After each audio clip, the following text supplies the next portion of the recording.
And now a little story from the Appleseed. One morning, Jack and his brother Will and his brother Tom were sitting around the breakfast table, and Jack said, "Pass me the milk, please." They passed the milk to Jack. He looked on the side of a milk carton. There was a picture of a young girl with a crown on her head. Above the picture it said, "Princess has been kidnapped by an evil wizard, cast under a spell, taken into the woods. $1,000 reward for him who can find the princess and break the spell." And then there was a toll-free 1-800 number under that. And Will, he was the oldest brother, said, "Mama, I'd like to go out and de-witch that princess. Can you pack me a lunch?" So they packed for him a nice roast chicken, nice chocolate cake, quart of milk, put it in a satchel, sent him on his way. He got about halfway to the wizard's house when he figured he'd sit down and have his lunch. He was just about to start eating when an old woman with a staff in her hand came down the road and said to Will, "Can you share some of your meal, sonny?" Will looked up at the old woman and said, "No way, old lady. Only have enough for myself. You're going to have to find your meal somewhere else today. Get on out of here." The old woman continued on her way. Will finished what he could, but he wasted a lot of it. Just threw it into the woods, headed on toward the wizard's house. He got to the wizard's front door, knocked on it. No answer. All of a sudden, he heard behind him, "Yes, young man, what can I do for you this morning?" Will turned around, and there was that evil wizard standing in the yard. "Well, sir," said Will, "I'm here to de-witch the princess." "Well, if you want to de-witch the princess, you're going to have to pass 4 tests. And this is the first one." The wizard brought out a hackle. Hackle is a board about a foot square with nails sticking up out of it. People used to beat flax on hackles to make linen. Put the hackle on the ground with the nails pointing up. Then the wizard stood on a stump, jumped into the air, came down headfirst on the nails, popped off without a scratch on him. "Your turn." Will got up on that stump, looked down at them nails, closed his eyes, leaned forward. "Oh, my head, my head." He ran home with the blood streaming down his face. He got home, his mama fixed up his head with vinegar and brown paper, and he was in bed for 3 weeks. Now, the next day it was Tom's turn. Tom's mama packed for him a nice roast chicken, nice chocolate cake, quart of milk, put it in a satchel, sent him on his way.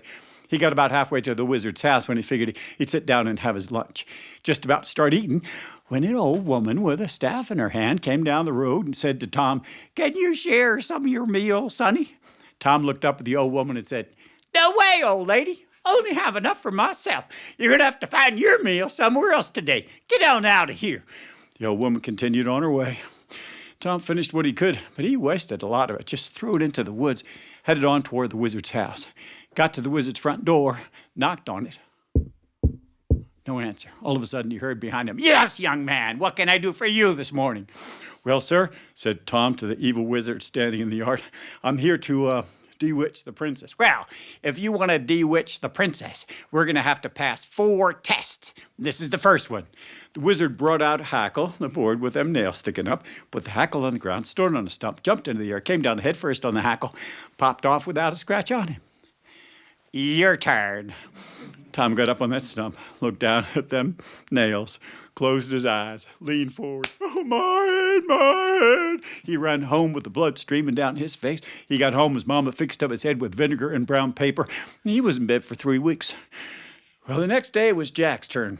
Now, Jack wasn't really the favorite of the family. People used to think he was a little bit on the foolish side, always telling stories and everything. Plus, they were running out of chicken and chocolate cake. So all he got for lunch? 2 dry pieces of bread and a quart of tap water. Put in a satchel, sent him on his way. He got about halfway to the wizard's house, figured he'd sit down and have his lunch. Just about to start eating when an old woman with a staff in her hand came down the road, said to Jack, "Can you share some of your meal, sonny?" Jack looked up at the old woman. What do you think Jack said? "Yes, ma'am. Have a seat." Old woman sat down. Jack gave her one of the dry pieces of bread, about half the tap water. When they were finished their lunch, the old woman said to Jack, "I can see you're an upstanding young man, Jack. I've got a present for you." She reached into her pocket, pulled out a piece of bark. You know, bark from a tree? Handed that piece of bark to Jack and said, "That there is a piece of magic bark. All you got to do is hold it up and say, 'Sail, ship, sail.' Piece of magic bark will take you wherever you want to go."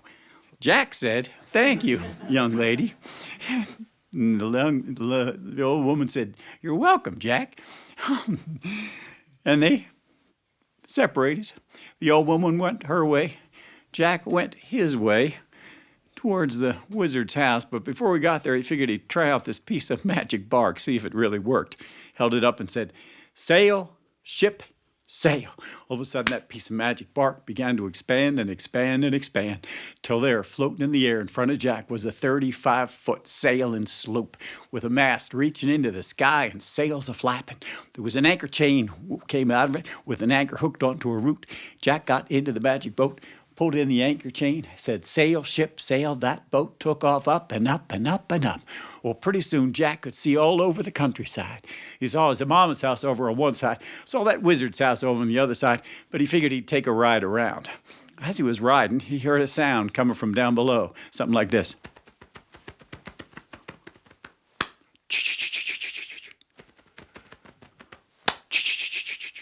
Looked over the side of the boat. There about down below was a fella running so fast, butting his head into trees so hard that all the leaves would shake off.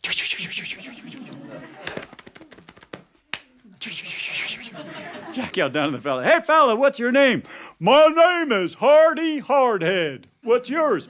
"My name is Jack. You want to come on my boat?" "I'd love to." So Hardy Hardhead got on the boat, and they took it up and up and up and up. After a while, Jack heard another sound. It went like this. Jack looked over the side of the boat, and there down below was a fella running through a pasture, stopping at ponds and drinking the ponds dry in one gulp. Jack yelled down to the fella, "Hey, fella, what's your name?" "My name is Drinkwell." "What's yours?" "My name is Jack. You want to come on my boat?" "I'd love to." So Drinkwell got on the boat, and they took it up and up and up and up and up. After a while, they heard another sound. It went like this.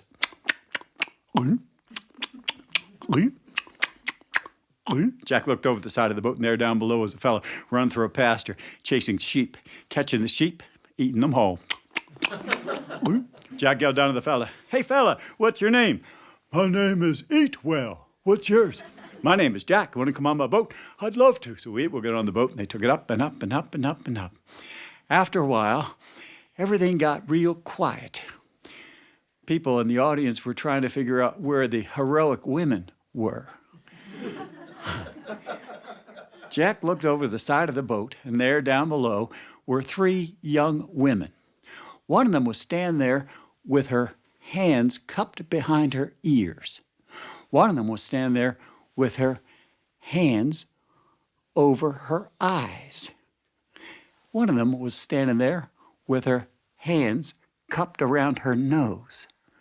Jack said to the first young woman, "Hey, young woman, what do you hear?" "I hear a monarch butterfly caterpillar chewing on a milkweed leaf 1,000 miles away." "That's pretty good, young woman. What's your name?"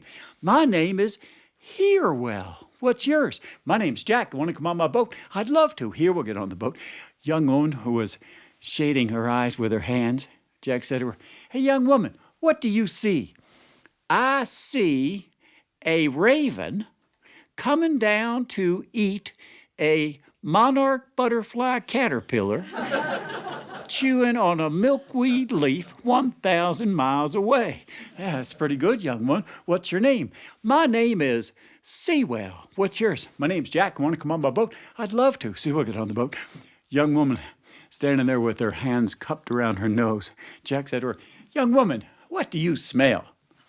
"I smell raven's vomit 1,000 miles away. Them monarch butterfly caterpillars are poisonous, you know." "So I heard," said Jack. "What's your name?" "My name is Smellwell. What's yours?" "My name's Jack. You want to come on my boat?" "I'd love to." Smellwell got on the boat.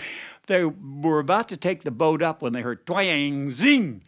They looked over, and there was a fellow with a bow, just shot an arrow. Jack said to him, "Hey, fella, what'd you just do?" "Well, I reckon I just put a raven out of his misery 1,000 miles away." "That's pretty good, young man. What's your name?" "My name is Shootwell. What's yours?" "My name's Jack. You want to come on my boat?" "I'd love to." So Shootwell got on the boat. They were about to take the boat up when they heard, "Meow." Jack looked over. All he could see was a gray blur. Realized it was a young woman running so fast you could hardly even see her. Jack called out, "Hey, young woman, hold on. What's your name?" "My name is Judy." "But my friends on the track team call me Runwell." "What's yours?" "My name's Jack. Want to come on my boat?" "I'd love to." Runwell got on the boat, and they took it up and up and up and up. Well, after a while, Jack figured it was about time to go see that wizard. So he called out, "Hard below!" which is only a command you can give in your if your sailboat is floating in the air. Sailboat came down and down and down, sailed in the air in front of the wizard's house. Jack jumped out of the boat, walked over to the front door, knocked on it. No answer. All of a sudden, he heard behind him, "Yes, young man, what can I do for you this morning?" "Well, sir," said Jack, "I'm here to bewitch the princess, me and my friends." "Well, if you want to bewitch the princess, you're going to have to pass 4 tests. This is the first one." The wizard brought out the hackle, the board with them nails sticking up, put the hackle on the ground, stood on a stump, jumped into the air, came down head first on the nails, popped off without a scratch on it. "Your turn." "Well, sir," said Jack, "I'd like one of my friends to try that." "Oh, yeah? Which one of your friends?" "My friend, Hardy Hardhead." Hardy Hardhead got out of the boat, walked over to the stump, stood on the stump, jumped into the air, flipped around 3 times, came down so hard on the hackle, broke the hackle into 1,000 pieces. "Hey, Jack, can I borrow your comb?" "Well, sure, Hardy." "All right, so you pass one of the 4 tests. But there's still 3 more to go. And if you fail any of these tests, I get to slit your throats from ear to ear and suck out your brains." Did I mention he was an evil wizard? "Is it agreed?" "Yes, sir," said Jack. "Yes, sir," said the gang on the boat. "All right, you got anybody that likes to drink?" "Well," said Jack, "none of my friends drink alcohol, but my friend Drinkwell loves water." Drinkwell got out of the boat. The wizard pointed to a creek at Drinkwell's feet and said, "All right, Drinkwell, it'll be your creek there.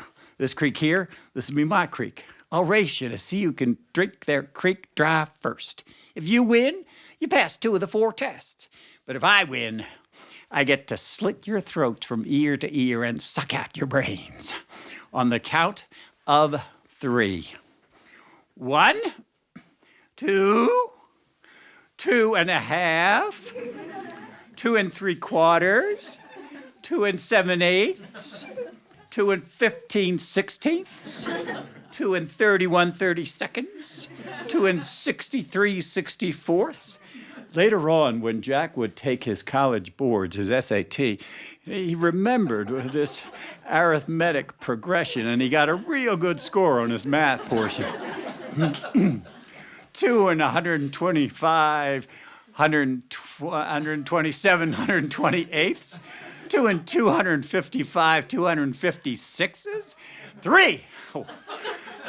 And the wizard began to drink. But before he was half finished, Drinkwell had finished his whole creek and was beginning to drink from the headwaters of the wizard. "All right, so you passed 2 of the 4 tests.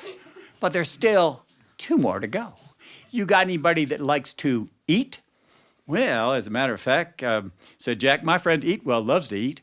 Eatwell got out of the boat. The wizard disappeared behind his house, dragged out by the horns 2 prize-winning cows.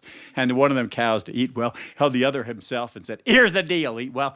I'll race you to see who can finish their cow first. If you win, you pass 3 of the 4 tests.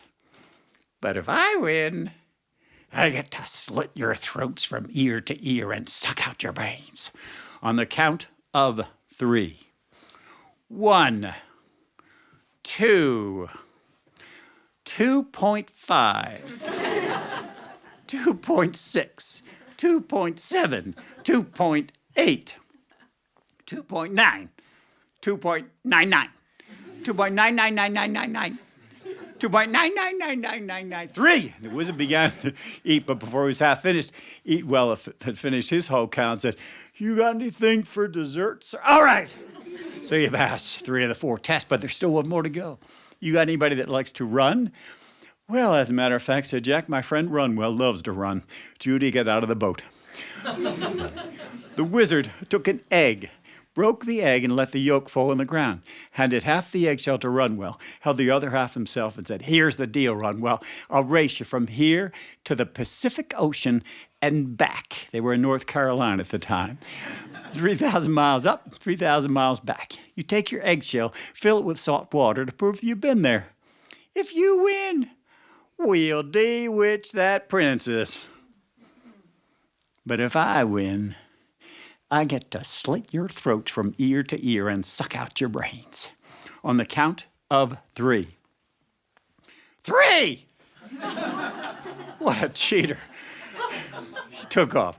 Runwell passed him, got to the Pacific Ocean, filled her eggshell with salt water, was on her way back when the wizard met her coming halfway. The wizard knew he was going to have to pull another dirty trick. Reached into his pocket, pulled out a bottle of chloroform, a chemical that makes you go to sleep. Say no to drugs. Out of his other pocket, he pulled a handkerchief, put the chloroform on the handkerchief, and as Runwell ran past, covered her mouth and nose with that handkerchief so that she fell asleep right on her feet. She lay down on the ground. The wizard left that handkerchief on her mouth and nose, sped on to the Pacific Ocean, knowing that Runwell would never wake up. Meanwhile, back at the ranch, Jack and the gang were getting worried. Jack says, "Here, Will, what do you hear?" I hear snoring, Jack.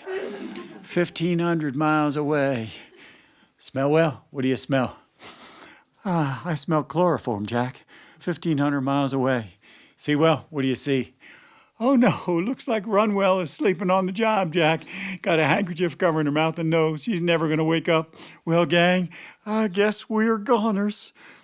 "Not necessarily," says Shootwell as he steps out of the boat, raises his bow, takes an arrow out of his quiver, notches it up. Twang, zing! The arrow travels 1,500 miles, hits the handkerchief off the mouth and nose of Runwell. She gets fresh air. She looks around, sees that her eggshell is empty, has to go back to the Pacific Ocean to refill it. Meanwhile, here comes that wizard. He's coming on strong. He's about 300 yards from the finish line. Wait, there's Runwell on the horizon. Pretty soon they're neck and neck, nose and nose. With her last ounce of energy, Runwell bursts over the finish line and wins the race. Oh!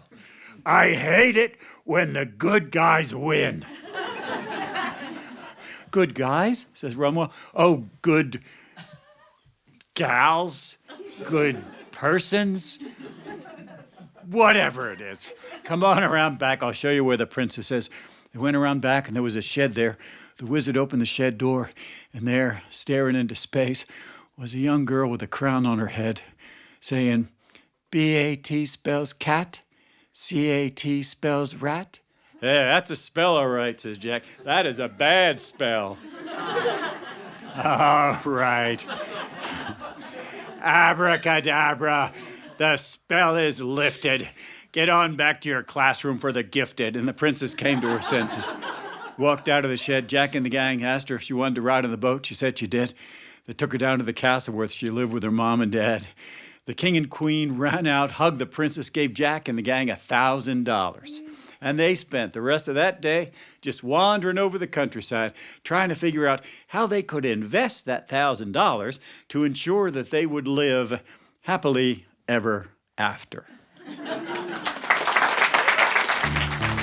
Thanks for joining us for a little story from the Appleseed.